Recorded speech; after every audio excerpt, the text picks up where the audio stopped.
Hola, ¿qué tal? ¿Cómo están? Bueno, bienvenidos y bienvenidas a esta clase de lo que sería el software de red, pero en segunda parte. En esta parte vamos a hablar lo que serían las capas y los protocolos.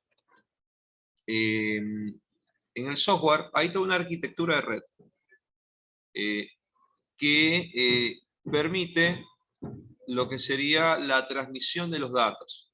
Pero las redes son dispositivos encriptados que tienen que tener un mínimo de normas de seguridad para transferir los datos que se envían, que a veces son sensibles, datos privados. Entonces, en el desarrollo de este envío de datos hubo en la historia, en este desarrollo histórico, perfecciones.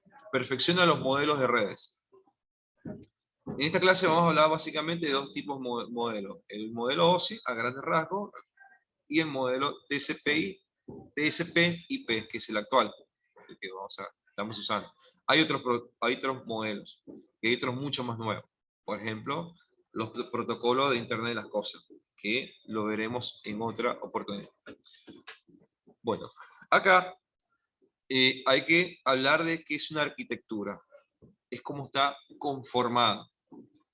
Capas más protocolos. Las capas brindan servicios. Brindan servicios y le brindan servicio a otra capa, a otra capa superior. ¿Cómo es esto? ¿Es una cebolla? Dirán. Puede ser, puede ser. Pero esto tiene que ir unido con el término protocolo. Un protocolo, si vamos a la acepción de la palabra en castellano, un protocolo son normas, procedimientos que hay que seguir, qué es lo que tenemos que hacer, protocolo de ceremonia. Esos son protocolos, son formas que están estructuradas en ese caso. Entonces para acceder acá, en el envío de la información, para asegurarse que haya una seguridad y privacidad de los datos, hay unos protocolos. Y esos protocolos pasan por capas, así como las jerarquías, ¿sí? Que pueden pasar en una ceremonia de protocolo, por ejemplo. Que sería una forma de mencionarlo. Vamos a empezar a configurar esto. Voy a compartir mi pantalla. Y en este Jamboard vamos a ver qué serían las capas y protocolos. Por ejemplo, podemos tener una arquitectura, ¿sí? Vamos a ver la arquitectura de red. Una arquitectura de red que significa tener una arquitectura de red. Sería algo como esto. Por un lado tenemos las capas,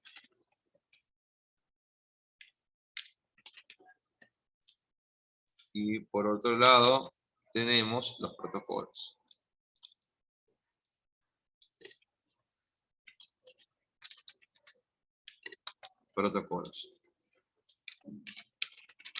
Muy bien. Las capas son jerarquías que hay que respetar. Vamos a hablarlo así. Jerarquías por donde hay que pasar. Jerarquías. Prioridades. Etcétera. Los protocolos, en cambio, son normas. Normas y procedimientos que hay que llevar. Y esto va de la mano, no lo podemos ver separada. Ok, esta arquitectura está diseñada de esta manera por lo siguiente, porque hay que respetar ciertos y determinados objetivos.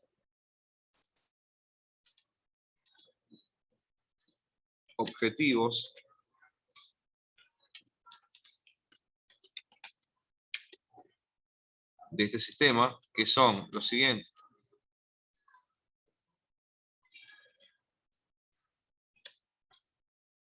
el primer objetivo es garantizar la conectividad.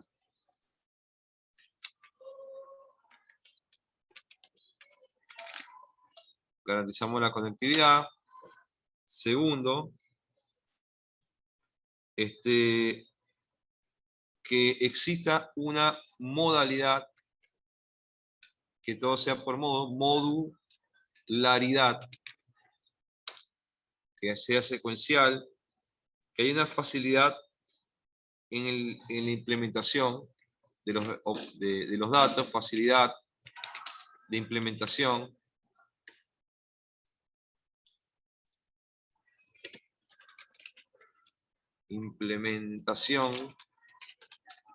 Que también, a su vez, esa facilidad se traduzca en una facilidad de uso, que en todo tiempo, en todo el momento podamos ver que sea compatible, y además ofrecer la facilidad de modificación. Eso sería, a grandes rasgos, los objetivos que tenemos que buscar o lo que se buscan en una arquitectura de red. Ahora vamos a ver las capas, ¿sí? Vamos a hablar de dos modelos. Vamos a ver un modelo más antiguo, que es el primero, que sería un modelo OSI. Y vamos a hablar del modelo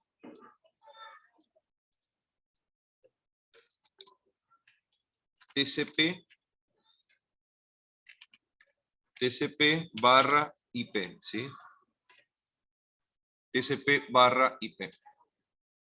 Ok, acá, el modelo OSI, tenemos que hablar de capas. Ya hablamos que las capas son jerarquías en la cual tiene que pasar la información desde el usuario inicial al final. Del usuario inicial al final hay varias capas que se tienen que respetar. Por ejemplo, acá podemos ver, en esta capa, la primera capa se llama capa de aplicación.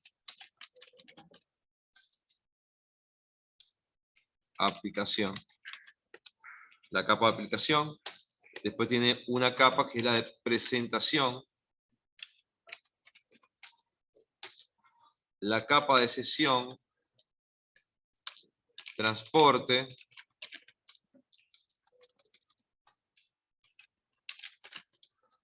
Luego tenemos la capa de red, la capa de enlace y la capa física. Es la última capa que ya interactúa con el usuario final. Luego, en cada una de esas capas, ahí les voy a poner un dibujo. En el modelo OSI, por ejemplo, tenemos que las capas de aplicación es el proceso donde el usuario, que ya vimos en la primera parte de software de red, tiene una aplicación especial para comunicarse, por generar una casilla de email, un explorador de internet, un FTP, etc. Entonces, hay procesos que se dan en el usuario. En el formateo de los datos, ¿sí? Porque los datos hay una codificación, una comprensión que se hace en cada dato para llevarlo. Eso viaja en forma de bits. Hay un formateo de los datos que ahí de la capa de aplicación pasa a ese proceso. Y ahora, en este tipo de modelo, en el modelo OSI, hay una comunicación entre los hosts. ¿Qué es un host? Un host es una computadora que funciona como un punto de inicio, ¿sí? O puede ser un punto final, donde se guardan los datos, pero son los nodos de esa red, ¿no? De punto a punto se le denomina host, porque guardan cosas. Bueno, entre la apertura de la sesión entre uno y otro, se abre un host de inicio y un host de final. La capa transporte es la otra capa, que es el otro protocolo que se va siguiendo, que es la parte donde se empieza a trasladar la información. En este modelo existe en ese proceso algo que son las interconexiones entre las redes que existen, los enlaces adyacentes que hayan, y también en la parte física, ¿sí? Después que se envían los paquetes, las tramas de los paquetes, están los bits, que ya sería la parte física, que es lo que llega hasta la máquina. Este es un modelo que tiene muchos protocolos de llegada, de inicio y llegada a la información. En cambio, el modelo TCP/IP, estamos hablando que son 4 capas. Tenemos una capa de aplicación, al igual que el modelo OSI, con las mismas funcionalidades. La aplicación está dada por programas. Después directamente ahí, ya en este tipo de programas, sin necesidad de estar esperando que se inicie una sesión, que se conviertan los datos, se transporte, directamente pasamos al transporte de la información, ¿sí? Ya son menos protocolos. ¿Por qué? Porque hay una capa, digamos, una supercapa, que va a hacer todo el proceso, que es la capa de Internet, que va a hacer todo el proceso de codificación, de la sesión, del host, ¿sí? En este caso sería una nube que va y comunica entre los usuarios que están conectados a ella, por eso ya la sesión se abre en ese momento, se hace directamente en esta capa, y la parte de red, enlace y la parte física la hace una capa que se llama acceso a la red. Entonces, es un modelo bastante efectivo, ¿sí? Es bastante efectivo y eficiente. Eficiente, que es el modelo actual, para la transmisión de los datos. Bueno, acá está un esquema más gráfico de este tipo de capa. La capa de acceso a la red, acá dice, esta capa engloba realmente las funciones de la capa física y la capa de enlace del modelo OSI. Permite conectar el host de la red por medio de algún protocolo que permita enviar paquetes IP. Acá, cuando ya empezamos a hablar de IP, ya empezamos a entrar en un tema, es el tema nodal de este tipo de capa y del software de red. En el anterior decía que la capa de Internet es el corazón de la red. Su papel equivale al desempeñado por la capa de red del modelo OSI. Busca encaminar los paquetes en forma más conveniente al destino. Bueno, directamente vamos a ver lo que sería una dirección IP. Ya que la mencionamos, las direcciones IP.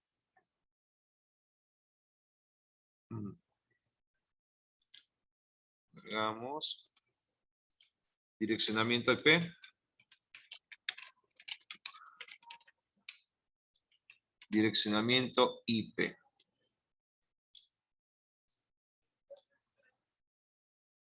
Perfecto.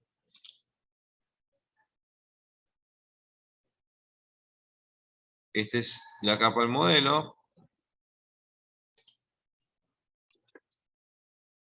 Acá, por ejemplo, tenemos una dirección IP,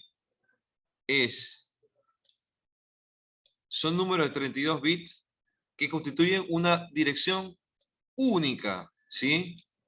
Inconfundible, para poder distinguir cada dispositivo que se conecta a una red con este tipo de protocolo. Donde cada host que se conecta a la red, cada host que está conectado a la red tiene una relación una dirección asignada. Tiene que ser distinta a las anteriores, a las que están. No puede haber equivocaciones entre ellas ni similitudes. En el caso de que Internet no pueda, o sea, cuando hay direcciones que son iguales, se resuelve con una, y directamente determina que hay un conflicto de IP, y actualmente se están viendo que son otro tipo de IP, que son las IP dinámicas, que pueden ir cambiando para evitar esto. Pero para ello tenemos que hablar de los tipos de IP, ya que estamos hablando que hay unas públicas, es decir, que hay otras privadas. Vamos a hablar de los tipos de IP, que pueden ser públicas y privadas. En el caso de las IP públicas, son visibles en toda en la comunidad de Internet. Una computadora con IP pública es accesible, es decir, es visible de cualquier otra computadora que está conectada a la red. Es necesario que se conozcan qué equipos se conectan, pero hay una parte que es privada, que son las reservadas, y son visibles únicamente por los hosts. Acuérdense que los hosts es el punto de inicio y el punto final en una red, de una propia red, ¿sí? Que son privadas en ese caso, se utilizan en las empresas, en las estaciones de trabajo. Vimos que en la estación de trabajo es una computadora que está conectada. Cuando salen estas IP privadas a la parte pública, se hace a través de un router. Es ese aparatito que tenemos en la casa, ese dispositivo de conexión físico que están conectados en la casa. Y cuando salen, se le asigna una IP pública. Bueno, sin embargo, Internet no se puede acceder a computadoras con direcciones IP privadas. Tiene que ser conexiones con IP públicas. Ahora también podemos ver que, a su vez, esta clasificación se clasifican ahora en IP estáticas y dinámicas. Clasificación de las IP, ¿sí? La clasificación de las IP, que pueden ser, a su vez, que son direcciones IP estáticas o fijas, se le puede decir, también se le conoce como fijas. En ellas podemos ver que son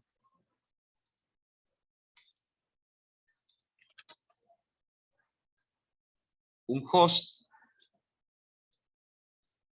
que se conecta a la red con la dirección IP estática, siempre lo hará con la misma dirección IP, ¿sí? El que siempre se va a conectar con la misma dirección IP, este tipo de host. Por eso que son fijas, son estáticas. Las direcciones IP públicas estáticas son las que utilizan servidores de Internet con el objeto de que siempre estén localizables por los usuarios. Estas direcciones hay que contratarlas. Ahora están las direcciones IP dinámicas.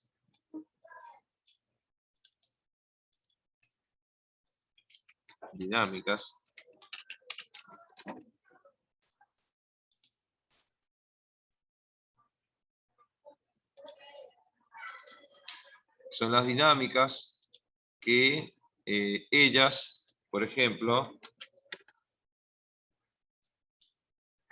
hacen que el host, en este caso, con el que se conecta mediante la dirección, lo hará, cada vez que se conecta lo va a hacer con una dirección distinta, es decir, va cambiando. Es importante destacar que no son direcciones infinitas, son protocolos que están acotados, ya lo vamos a ver más adelante en las clases. En las clases que hay en los IP. Se hace esto para garantizar que no todas coincidan al mismo tiempo. Los proveedores de Internet utilizan direcciones IP dinámicas debido a que, como tienen más clientes que direcciones IP, es muy probable que todos se puedan conectar a la vez. En ese caso se le asignan una IP en el momento que se conectan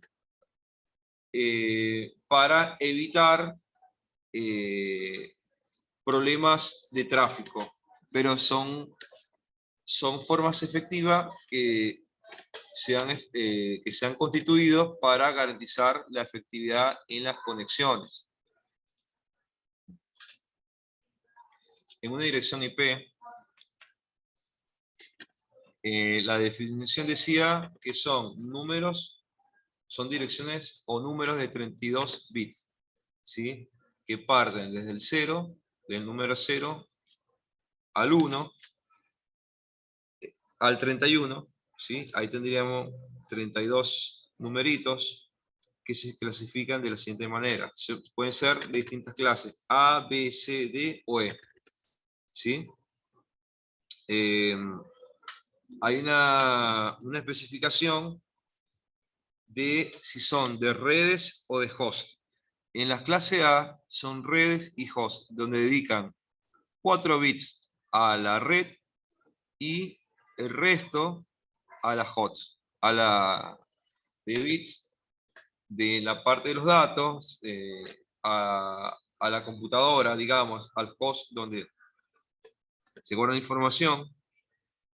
En las de clase B hay una paridad, en este caso le dedican 16 a uno y 16 a otro. En las de clase C le dedican más bits, ¿sí?, a la parte de red que al host.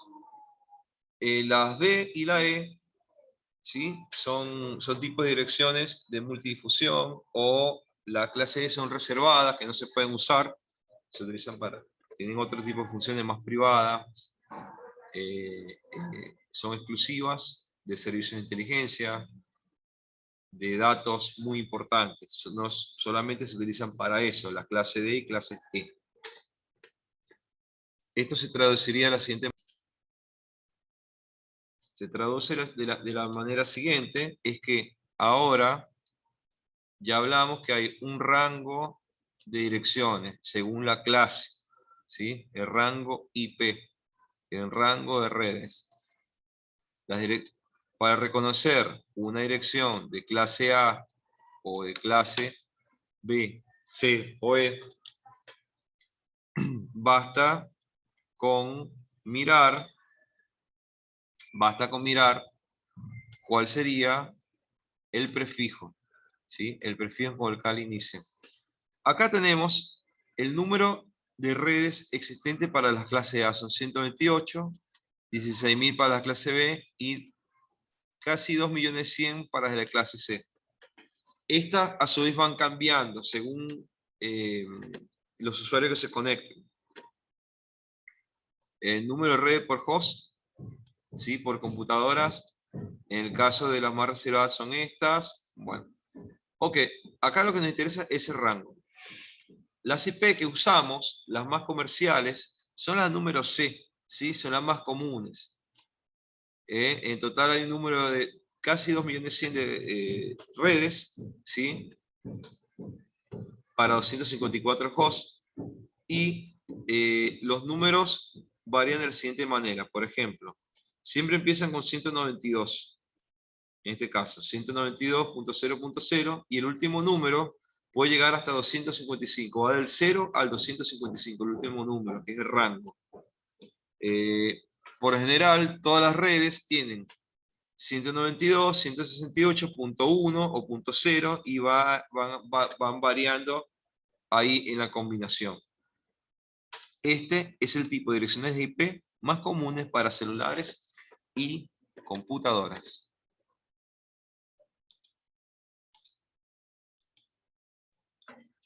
Cada vez que visitamos una página web o recibimos un correo electrónico, es habitual atravesar un número de redes comprendidos entre 10 y 20, dependiendo de la distancia del host donde estén. El tiempo que tarda un datagrama en atravesar 20 redes o router, digamos, suele ser inferior a 600 milisegundos, súper rápido. Lo que le estuve, en los ejemplos que le estuve colocando, supongamos que una computadora que tiene una dirección 200.3, bueno, de clase D, como vean al cuadro, envía un mensaje a una computadora de clase C. Con ambas direcciones pueden comenzar con los mismos números, ¿no? D sabrá que esa computadora se encuentra dentro de su propia red y el mensaje se entregará de forma directa. Sin embargo, si la computadora, por ejemplo, de clase D, tuviese que comunicarse con una clase B, ¿sí? D le da una advertencia que esa computadora de destino no pertenece a su red y enviará un mensaje al router, ¿sí? Que es un dispositivo que brinda salidas o otras redes, ¿no? Este router le entregaría un mensaje de forma directa porque B se encuentra en una de sus redes. Para resumir, ya para resumir esta parte, podemos hablar, por ejemplo, ¿no? Los protocolos establecen reglas para intercambio de datos entre las diferentes aplicaciones y servicios instalados en los dispositivos de origen y destino dentro de una red. Además, los protocolos son los encargados de estructurar los mensajes que se envían entre el origen y el destino. Tenemos que destacar que cada prototipo realiza una acción específica y que por este motivo son muchísimos los protocolos existentes hoy en día. Por otro lado, tenemos que saber que para que una computadora tenga éxito, tenemos que tener implementado tanto en el origen como en el destino los mismos protocolos. Eso es muy importante. Bueno, hasta acá la clase de software de red,